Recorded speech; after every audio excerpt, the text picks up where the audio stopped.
Alright, we're back again. This is the new sump.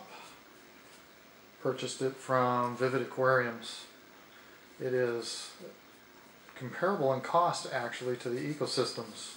I'm going back to what brought me success in the smaller aquarium I had, which is just a basic Berlin type system.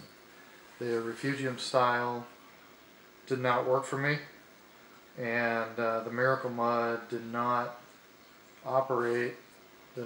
control the nitrates like I was led on to believe. So I'm going back to the tried and true sump Berlin style and skimmer. The skimmer is on order. Will be here week, 2 weeks. Will be a little while. This sump is considerably, well, I wouldn't say considerably larger than the ecosystems. It's 23.5 inches wide, so just short of 2 feet this direction. It's 20 inches tall. The other one is only 18. The ecosystems is only 15 inches wide, and the sump is 42 inches long. The ecosystems is 36, so 6 inches longer. Almost 15 to 24. It's 11 inches wider, 10.5 inches wider, and it's 2 inches taller. There were many issues with the ecosystem sump, actually, in my opinion. One, the skimmer chamber is too small.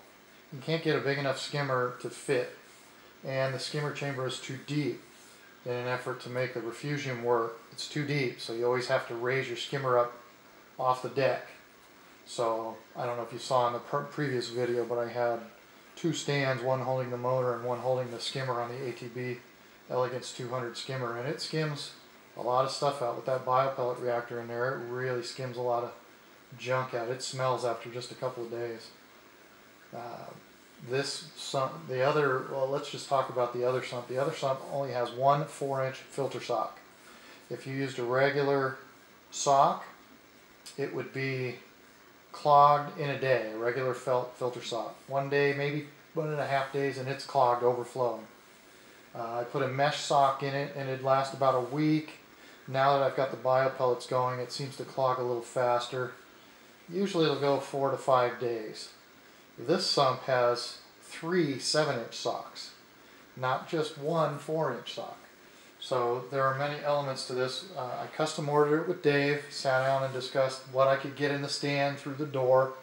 This was about all I could get in there. If I was building it new, I would make it even larger than it is.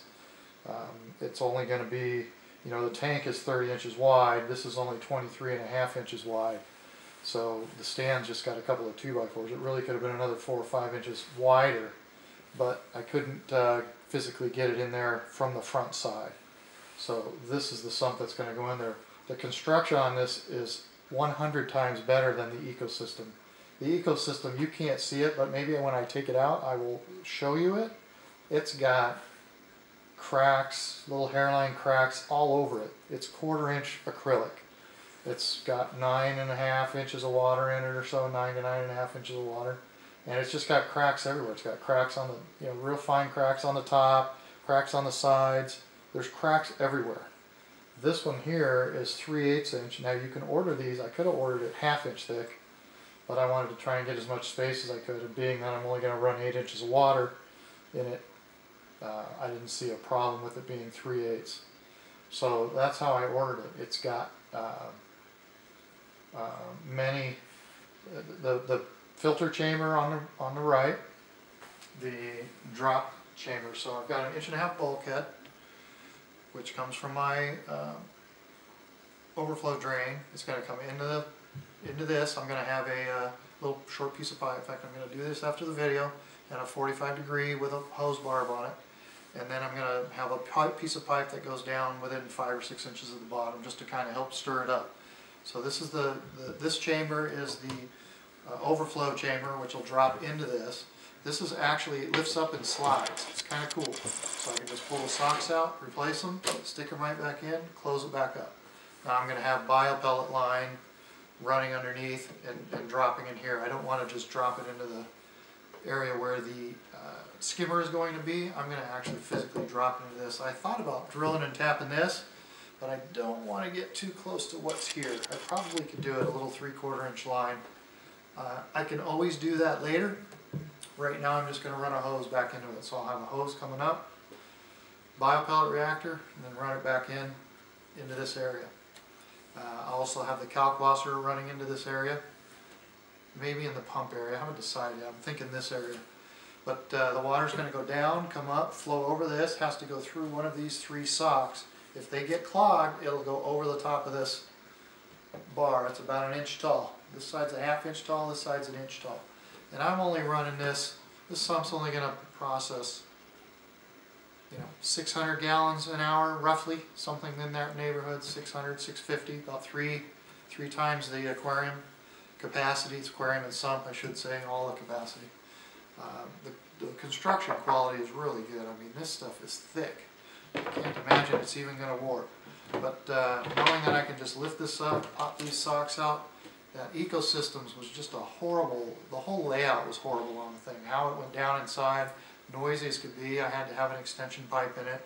This one will have an extension pipe in it, just to help stir up the bottom so we don't get too much accumulation down here. So you come up and over through the socks, down underneath.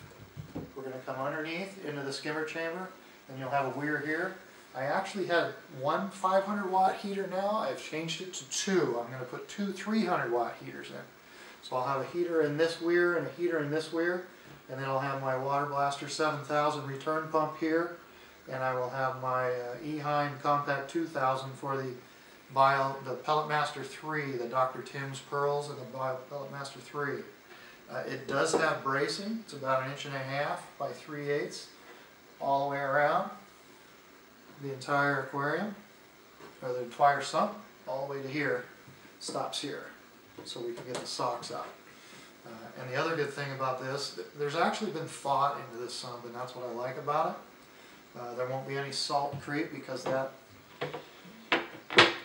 overflow chamber is sealed, completely sealed, so there'll be no salt creep around these edges at all. And the bracing here is actually about 3/4 inch down from the top of the sump. On the Ecosystem sump, it was right at the top. So if anything overflowed, if your skimmer overflowed, if you had any sort of problem, right over onto the bottom of the stand and onto the floor. And it happened more than once. I do have a float in the skimmer now to turn the pump off through the reef keeper, but it was always an experience coming home and seeing some water on the floor because the skimmer overflowed.